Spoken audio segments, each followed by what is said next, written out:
Welcome to another episode of AWS She Builds Tech Skills North America. I'm Kandyce Bohannon, one of your hosts that you've seen quite a few times, and we're really excited to be back here with our live episodes in 2025.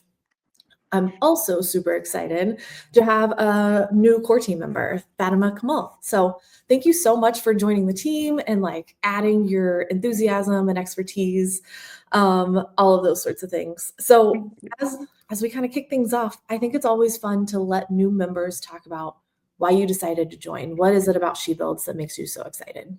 Absolutely. Thank you, Candice, for having me. And I can't stress enough how happy I am that I can be part of this core team that works so passionately to uplift other women in their journey by either providing training or bringing on other women leaders from the industry who can share their inspiring stories, right? And you will meet one such today, and they're essentially building a forum for women builders. So I got to join late last year, and what I get to witness is the dedication and commitment of fantastic women, just like Candice herself. And it makes me want to give more, right? More to this community. It also hits a personal chord for me because I'm a parent to twin girls, identical teenager girls, and I would like for them to have a builder mindset, and I want the world to fuel that mindset. So, She Builds is very personal for me, and I have thoroughly enjoyed seeing all the work that they do and contribute to it. That's awesome. I love it. I really love, for me, it's also a lot about reaching the younger generations. So I found out about your twin girls just very recently, and Yeah. I love that. Twins Yeah. are so fun and such an interesting thing to get to do, and reaching Totally. those younger generations is a reason that I joined, and I'm really excited to be here too. Thank you. Yeah. So can you also tell us just a little bit about your role? What do you do here at AWS, and kind of how did you get to that point? Sure. So I have been here at AWS for like going to touch my fifth year come this May, and I have been in the solutions architect side of the house the whole time. I've worn a couple of different hats, but primarily stuck to solutions architecture, and I'm aligned to the FSI customers. Um, Vertical. So I work a lot with financial services in the New York City, and I work on storage technologies primarily to design, implement, migrate, architect, etc., and all of these technologies that we have. Prior to my stint at AWS, I worked for a company called Blackboard, which was acquired by Anthology. But I worked primarily in infrastructure for over like 20 years. And I have not seen any women then in my yesteryears around me, especially in infrastructure. I used to see them in software and product, but not much in infrastructure. So today, when I'm seeing a lot of women around in infrastructure, it's a very delighting feeling. Absolutely. I do feel like our numbers are kind of growing, but Yeah, we're still maybe a little bit of a minority in we the are world, right? So totally. yeah. Yeah. So you tell me, Candice, share about your career journey. Where did you start from, and how did you get here? Yeah. So I majored in math and computer science, so a little bit typical for the tech field. And I started my career in R&D, working in a research lab at 3M in Austin, Texas. So I'm originally from Texas. And working at 3M, I decided to move up to Minnesota, so that's where I live now. Worked there for like 10 years in a variety of different roles, mostly on the app development side. But I also, towards the end of my career, got into technical leadership, more DevOps sort of teams, platform development. So really setting those standards for how do we develop our code, and what is the infrastructure that we want to use, and how do we deploy and stay up to date, and all of those sort of things. So my career was a little bit all over the place. I've never really been, I would say, I'm a bit of a generalist. Like, the way that I sometimes describe myself is I'm a Jill of all trades. If I had to pick my couple of deep spots, it's definitely DevOps, machine learning, and those sorts of Nice. things. And I really like setting the direction. So that's why I really liked that platform team kind of role. That was a technical leadership plus platform development.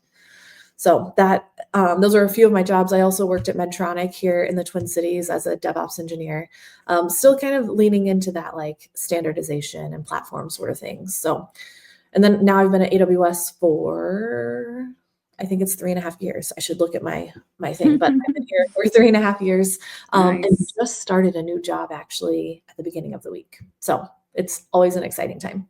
Right? And that's one of the key aspect of AWS, right? You can start a new job within AWS whenever you want to switch over. Exactly. Yeah, I love working at larger companies because of that. So it's really fun. Um, yeah. So today we have an interview with someone who also is into platform engineering. It's actually, she is the engineering director of mobile and front end platforms at Hudl. Hudl is a sports analytics company that you can learn more about. You can follow them on LinkedIn. They have a profile there, so you can check them out there. They seem like a really cool company doing a lot of things and really trying to move quickly as they're doing it. So that platform team is super important. So Debbie also is a computer science major. She went to Dartmouth and has been working in the industry now for 25 years. She's got 2 patents, which is very exciting, and those are related to mobile interfaces. I'm also working at 3M. They were very into patents, so those are probably pretty difficult to get. So that is super cool.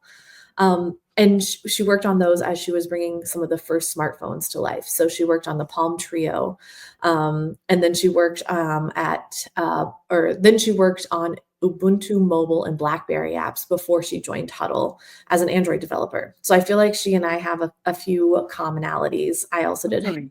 development. So now she's kind of built on these mobile experiences, cross-platform experiences, and she's leading the development of React-based platforms to accelerate that development for Hudl teams. So I think she's got a really cool story. She also has, life outside of work. And in her spare time, she also enjoys playing pickleball and cheering on her daughter and son in their robotics tournaments. So Debbie is super interesting. Hudl Yeah. is super interesting, and excited to show you this interview of them. Hi, and welcome to another episode of AWS She Builds Tech Skills North America. I'm Kandyce Bohannon, one of the co-hosts on the show, and today I'm joined by Fathima Kamal. This is her first show where she's hosting with us, so welcome. Happy to have Thank you. you. Thank you, Candace. Nice being here. Yeah. And we also have Debbie Beliveau, engineering director from Hudl. So you're our special guest today, and we're very excited to hear more about what you do and what Hudl does, actually. So as we kind of kick things off, we always like to do just a little bit of introduction. So Debbie, can you tell us just a little bit about yourself? What do you do there at Hudl, and how did you get to where you are today? Thanks, Candace. Really, really excited to be here. My name, as you know, Debbie Beliveau, and I'm the engineering director of the mobile and front-end platforms team at Hudl. My team draws from our deep expertise in iOS, Android, and web development to provide React-based platforms that advance the starting line for teams delivering features to customers. Our customers are coaches, athletes, and fans that leverage video and the insights we layer on top to improve their game, share their moments, or be a part of the action. I'm also the technical product owner for the mobile platform. We have technical product owners throughout our broader platform team, as our direct customers are largely internal engineers. So more about myself. Let's see. I grew up in the meme state of Ohio, and I have since been bouncing from coast to coast. I now live in Southern California with my husband, my daughter, who's a freshman in high school, and my son, who is a middle schooler. Fun fact, I have an identical twin. She's in education, though, not software. I've been focused on mobile for most of my career. Not sure how many listeners remember Palm Pilots, but these personal digital assistants were what I first started working on when I graduated from college and moved out to Silicon Valley. These devices evolved into the early smartphones, with the Palm Trio smartphone being one of the most exciting projects I've worked on. After Silicon Valley, I moved to the East Coast and worked on Ubuntu Mobile and then BlackBerry. I then moved back to the West Coast, where I now work remotely for Hudl. In addition to having worked at companies of varying sizes, I've worked at all layers of the tech stack. So I worked at the OS layer with Palm and Ubuntu. I worked at the app level for BlackBerry, and when I first started at Hudl, working on the Android app. Now that I'm on the platform team, I work between the OS and app layers. My experience working close to the hardware, all the way up to the end user features and everything in between, has been invaluable in helping me see the bigger picture when implementing, architecting, and prioritizing solutions. Nice. Thank you for that background story, Debbie. That's super inspirational. You mentioned that you work on the developer platform. Can you elaborate about this value of this developer platform, please? Sure, would love to dig in more there. So a developer platform accelerates development for feature teams and ultimately allow them to focus on customers. So by providing libraries, tooling, services, and guidance that transcend a specific use case, our platform team allows any feature team to quickly and easily assemble the foundation for a new feature, ship out improvements to customers, and ensure their features are up to date and secure. I would say the value is similar to how AWS accelerates development for software companies with cloud-backed products. One of the challenges our teams at Hudl has faced in the past is the cognitive load when switching between web and mobile development, with a particularly high barrier to entry for mobile development, given that most of our developers come from a web background. The mobile and front-end platforms team has really helped our feature teams overcome these challenges by aligning the developer experience across web and mobile. So now developers use React, TypeScript, Visual Studio Code, our design system, which we call Uniform, and the same coding standards across web and mobile. And given our success with this alignment and our commitment to lean into it further, we're actually in the process of evolving the mobile and front-end platforms team into the app platform team. I'm really excited about this evolution as it really is a win-win-win situation. It's a win for our external customers who will have a more consistent and therefore intuitive experience across web and mobile. It's a win for our internal developers who can more easily switch between web and mobile development. And it's a win for my team as we can better scale our maintenance efforts when apps are similarly structured. That's awesome. As a former platform engineer, DevOps engineer, all of these sorts of things, I find it super fascinating when we start talking about switching teams and like standardizing between different roles and things like that. I think it's a really important part. So I'm sure that's great work that you're doing and really helping accelerate the pushing out new features and applications within Hudl. So very cool. So with this very important job that you have building out this platform, how do you approach that? Like, what are some of the key things that you keep in mind as you're figuring out what you're going to include and what to do next? Yeah, that's a great question. The platform team at Hudl looks to the following 5 strategic principles to guide us. We've taken inspiration from others in the industry when formulating these principles. The first is empower with self-service. We don't see the platform team as gatekeepers, nor do we want to add overhead or be a bottleneck. We instead want to provide guardrails to ensure teams can operate with confidence, and we encourage platform contributions from others. The second is adopt a product mindset. We treat our internal feature teams as our customers and drive adoption of our platform based on merit, not mandates. The third is build opinionated platforms. In addition to providing libraries, tooling and services, we also provide the guidance on how best to use them. I like to think about a Home Depot metaphor when I talk about this principle. Let's say you're building a table and you're going to Home Depot to get a wood screw, and you go up to an associate and ask them which aisle you can find this wood screw. And the associate could say aisle 4 and just move on to their next responsibility. Or they might take the time and ask you, what are you building? What kind of wood are you using? And then use the expertise that they have to provide some recommendations on how you can make your product as sturdy as possible. Fourth principle is automate to scale. For Hudl to achieve the lofty goals we have and for the platform team to realistically support our ever-growing number of teams and suite of products, we need to lean on automation to scale. So for example, we work to keep UI components from our design system up to date across all apps. We use automated visual regression tests to ensure we catch any issues before shipping. The last principle is innovate and elevate. So we're committed to propelling forward-looking initiatives and recognize that modernizing legacy systems is essential to this effort. We're a 19-year-old company and have some software that's been around for a long time. So to stay innovative and on the leading edge, we need to make sure we're elevating our trailing edge as well. That's nice. So let's expand more on the innovate and elevate. What are some of the things that happens at Hudl to support your innovate and elevate strategy? Yeah, Hudl's commitment to innovation is one of the many reasons why I love working here. So I'm super happy to go more into this.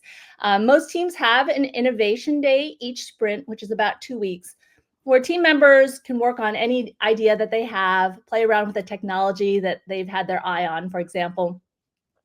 We also have a yearly hackathon we call Skunkworks, where self-formed teams spend 4 days building something new and innovative. This past one was, well, Gen AI was clearly the star. Some AI projects coming out of this past Skunkworks included tools to help coaches and athletes interact with our popular features using natural language.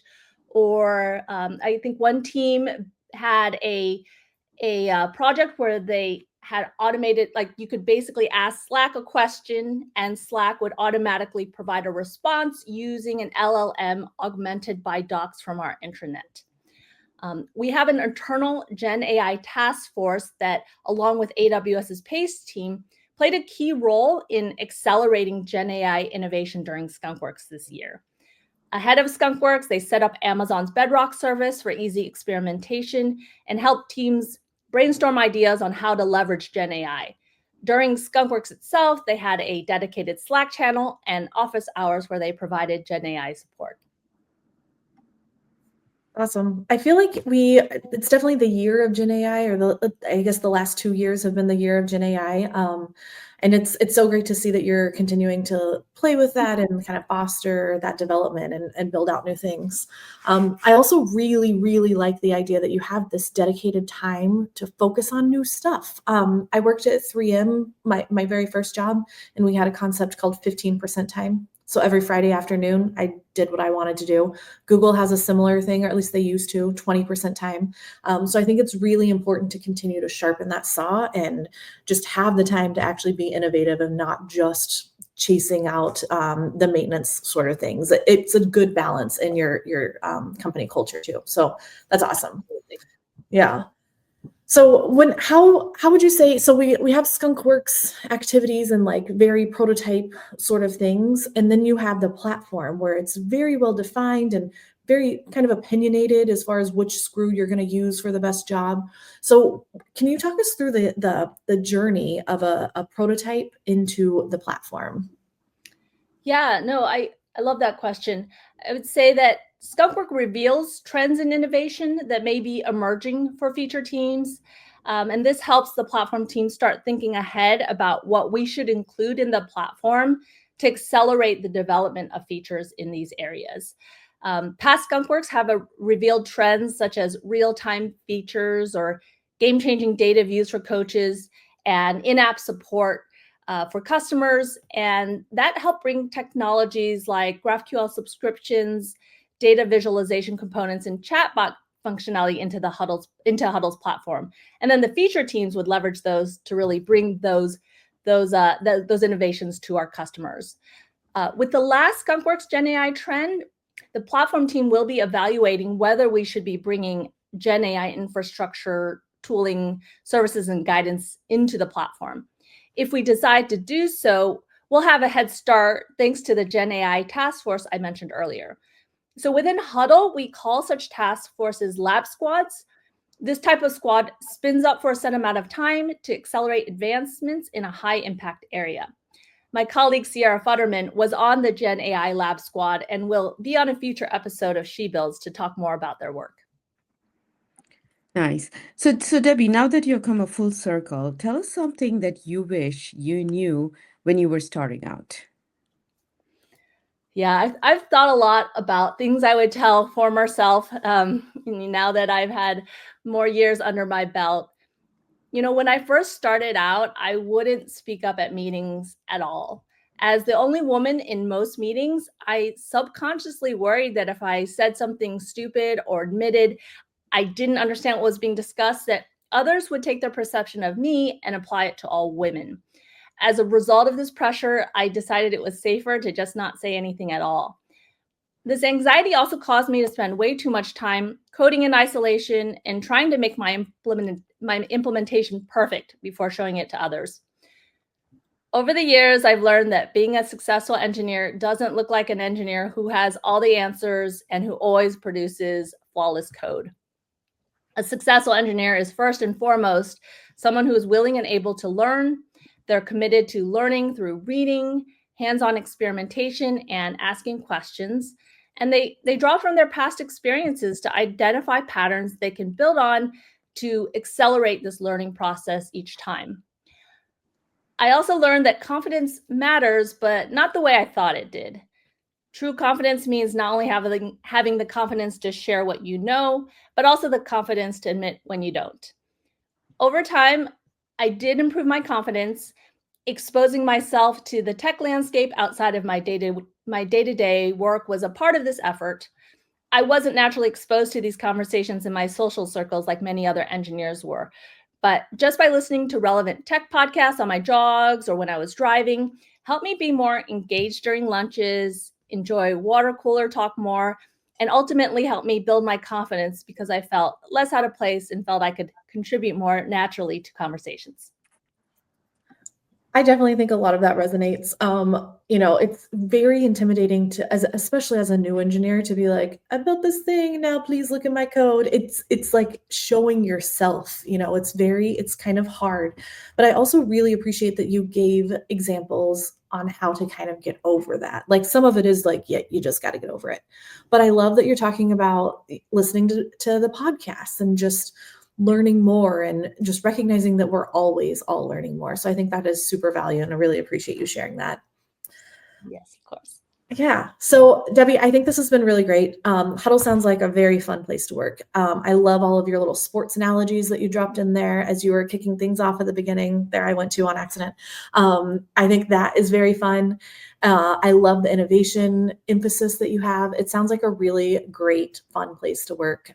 You seem like a great, interesting boss and technical product owner to be leading the way. So I think this has been a really fun episode, and I really want to thank you for your time today, and hope to see you again on a future episode.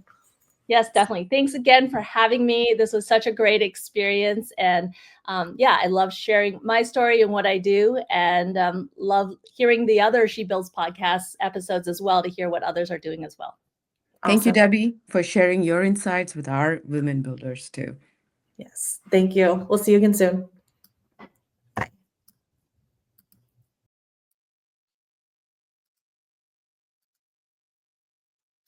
Okay, so hope you enjoyed that video. Definitely enjoyed meeting Debbie and chatting with her throughout that process, learning more about her background and things like that.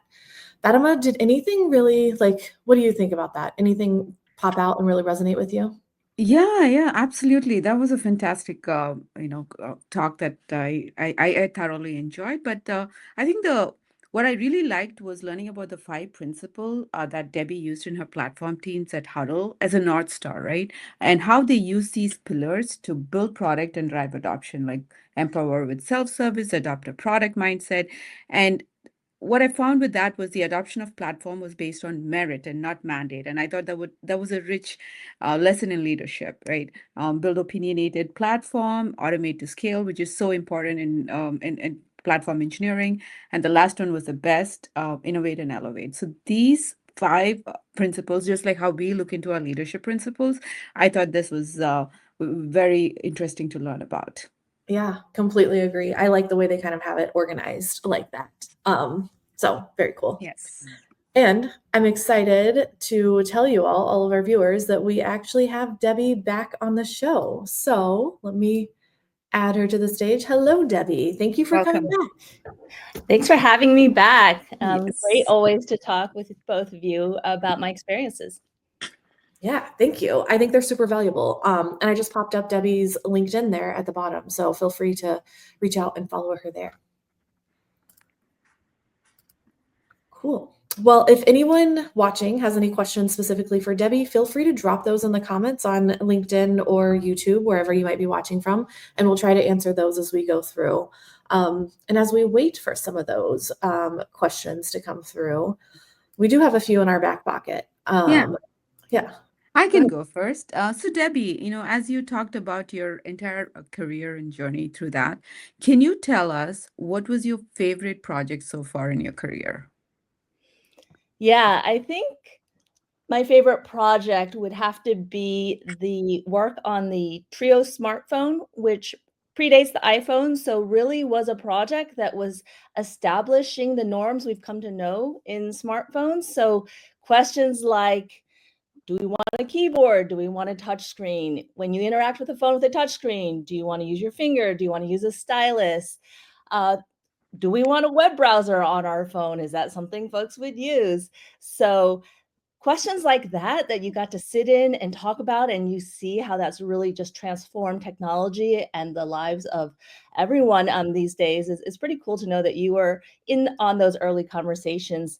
I think there's also something to be said about having printed circuit boards shipped to you early on that you develop on, and you see them transform into full-on smartphones that have various designs and colors, and just see the evolution of that product from both a hardware and software aspect is super interesting.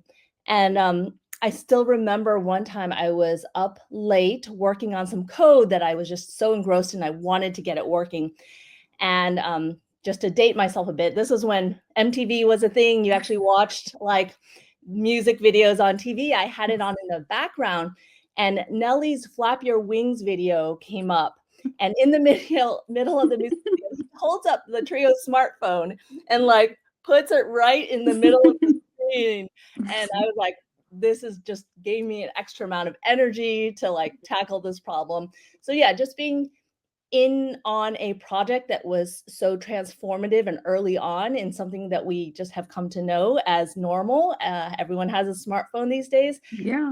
Was really cool, especially straight out of college when this was all new to me. I was just immersed in this world and learning so much. So that was probably my favorite project. That is That's awesome. awesome. Yeah. You're like working on something and then you see it on MTV, like complete coolness validation. That's awesome. I don't have cool. I'm trying to like relate. I got nothing. That's awesome. Let's talk a little bit about one of my favorite things that you talked about in the recorded interview is how you kind of really dove deep into technology and like staying up to date. And we referenced our leadership principles. We always talk about our leadership principles, and we have one called Learn and Be Curious. And I feel like that's really what you were representing and talking about right there. So I assume you still do this at least sometimes. Do you have any books or podcasts or any other references that you would recommend people like listening or reading? And they can be from back in the day or even current. What would you recommend to the viewers here? Yeah, so let's see. I just started, so I'm early on in Accelerate. So this is Nicole Forsgren and Jez Humble and Gene Kim's book on the science of lean software and DevOps. And this one's been great so far. I'll have to get back to you after I finish it, but it just talks about, the modern DevOps culture and really how to embrace that in your organization. But things that I also go back to from when I've read them back in the past, Daniel Pink's Drive talks about autonomy, mastery, and purpose. And that just speaks to me in so many ways and speaks to how I'd like to build my teams. I don't want to micromanage my teams. I want them to be self-driven and passionate about what they're doing. And that kind of drives itself. So I think a lot about those concepts. The Manager's Path by Camille Fournier. I love that it has an engineering lens to it. It really maps to my day-to-day now as a people manager and engineer. I remember reading that book, and she talks about how being an engineering manager involves spinning plates, like keeping the plates up in the air and making sure that you don't drop any. And I was like, oh, so it's like a normal state. It's not like, oh, just get through this plate spinning time in your life, in your career, and then and then all the plates will be in place in order. It's like, oh no, you embrace that plate spinning is a thing. And once you embrace that and understand how to manage it, I think that was really a great perspective for me. I guess the last one I'll mention from a book perspective is Radical Candor. I think that's a pretty well-known one by Kim Scott. And I think this one was one of the key points that I really, I guess, took in, was that it's a team has some aggressive folks that are really growing aggressively in terms of their career and their ambitions, but there are also team members that add a stable element to a team, and that's super important for a team as well. You don't need a team full of everyone wanting to get to the next level. There is a place for folks that add a stability element, and even a single person can go through changes in their career where some phases they're like, yes, I want to get to the next level and I want to grow aggressively in my career. And then there are other parts in that same person's life where they're more about stability. And honestly, when you have young kids, maybe work is more about stability rather than I am going for like the next promotion all the time. And I think it was good for me to see that, like, that's okay. There's different parts in your life. You can still play a valuable role on your team. So yeah, those are some of the books that have really helped shape my philosophy as an engineering director. In terms of podcasts, I listen to React Native Radio to really get onto the tech side of React Native. That one's put out by Infinite Red. And then I've been hopping around some front end podcasts. Front End Fire is one of the ones that I've been listening to so far recently, and it's been pretty good. And then I'll just do a Wall Street Journal tech news briefing every day as well to start my day. Nice variety there. Awesome. So, Debbie, I read your published article on 400 hours with my family to balance work and life at Medium. And that article resonated so much with me because in my previous gig, at that time, my children were much smaller. And by the way, I have identical twin girls too. I heard you mention you are an identical twin. So amazing. So yeah, when they were much smaller, we had a hybrid work model, and that enabled me to achieve so much at work and home. And I completely understand how it is important for parents with smaller children or younger children to have that kind of a thing, to take back the time and put it into their personal life, right? So thank you for writing that article.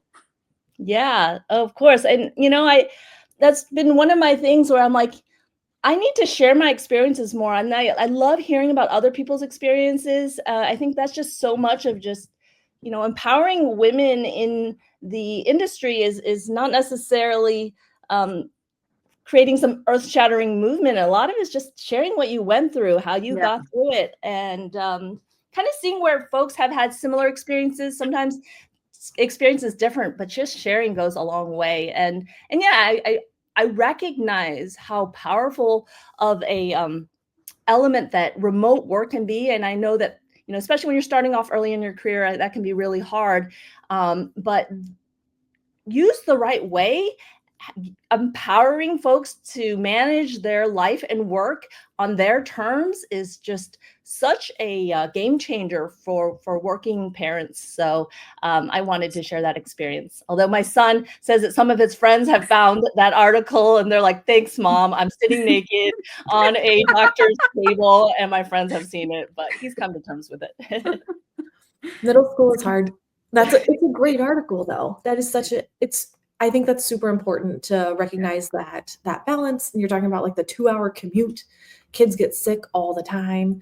And so I also think that that's a really good plug for working at Hudl. Like you had to commute back and forth, and your job now is completely remote. Is that right?